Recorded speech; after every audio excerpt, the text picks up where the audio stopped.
మనకి ఎల్లప్పుడూ ఐశ్వర్యం లభిస్తూనే ఉండాలంటే, దరిద్రం అనేది లేకుండానే ఉండాలంటే, ఎప్పుడూ డబ్బులు బాగా వస్తూనే ఉండాలంటే మన ఇంట్లో కొన్ని వస్తువులు ఉండాలని పరిహార శాస్త్రంలో చెప్పడం జరిగింది.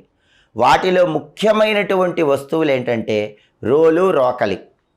ఎందుకంటే రోలు అనేటటువంటిది పార్వతీదేవి స్వరూపం, రోకలి అనేటటువంటిది పరమేశ్వర స్వరూపమని ప్రామాణిక పరిహార శాస్త్రంలో చెప్పారు.